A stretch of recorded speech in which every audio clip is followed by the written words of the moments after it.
Welcome back, everybody. Today I will be building bifold doors that will be mounted into this cabinet that will be installed in our laundry room. Now I'm going to use this poplar stock that I've got to build the doors, but in this video I'm going to show you how I do joinery the easy way. By no means is this a new way of doing joinery. There are a lot of tool manufacturers now that make joinery tools, or power joiners as I call them, whether it's a biscuit joiner, whether it's a special floating tenon joiner. I'm not going to name any names, but I think you know what I'm talking about. I'm going to show you how to do floating tenon joins without expensive machinery and how it's done quickly and efficiently. Now in the past, I've sometimes used pocket joinery to join two pieces together in a frame, either for a face frame, which is okay because at the back of the cabinet you're not going to see the pocket holes. However, if you're using it for doors, it's not so great because you're going to open the door, you're going to see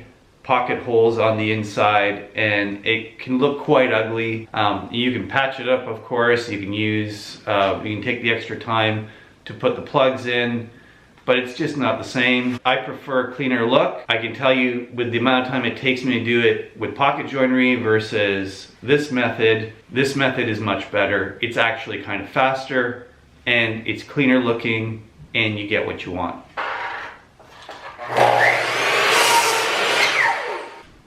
So now the doors are trimmed for height.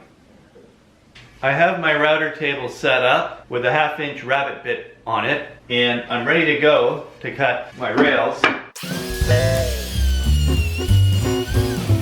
So you can see I've started my cut about a 1/4 inch from the end, and I'm going to continue all the way down and stop a 1/4 inch from the opposite end. On other projects I've gone all the way through, and it's okay to show the joinery if that's what you want to do. In this particular project though, I'm going to hide the joinery and it's going to be seamless.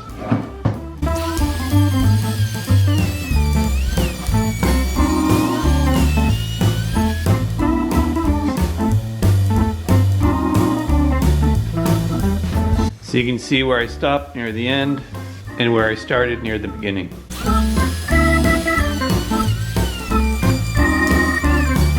The top and the bottom of the door frame will be cut in much the same way. I'm going to make a mark on either end. In that way, I will get a hidden joint and a nice clean look for my door.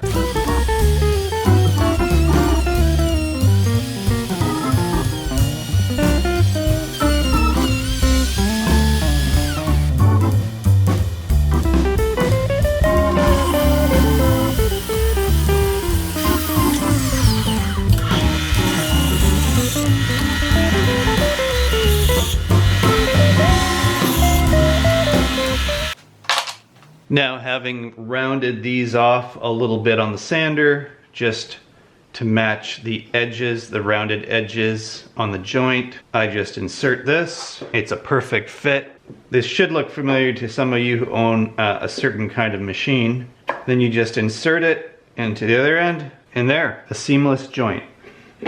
You can't see anything from the top edge. Like I said, if you wanted to go all the way through, you could. There's nothing wrong with that if you want to show off your joinery. These floating tenons are never going to break. They're made of solid oak. They're actually stronger than the wood itself. This is poplar. The wood will actually break before the joint breaks. This took me about the same amount of time as it would have taken me to do pocket joinery on the same project. And the fit is much nicer, much cleaner. The rest of the rabbet that I cut is available for the plywood that'll make up the center of the doors. And now for the glue up.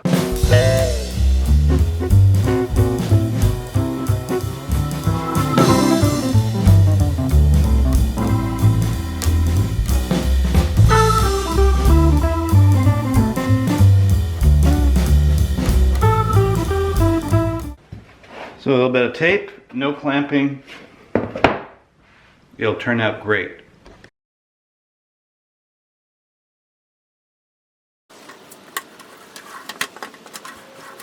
This joinery technique saves you time, it saves you money. You don't need any expensive machinery. You can do a lot of the basic techniques that I just showed you using the floating tenons. It gives you a nice clean join. A basic router table like mine will do the job. You can make tenons in batches so that you have them on hand for the next project, and it cuts down on the amount of time that it's going to take for you to do that project. You have the option of showing off your joinery. You can see there are no joinery marks at all, and invisible. Either way, it gives you flexibility in the types of technique you can do. I hope this helps you. Don't forget to share, like, and subscribe if you haven't done so already. Thanks for watching, and have a great day.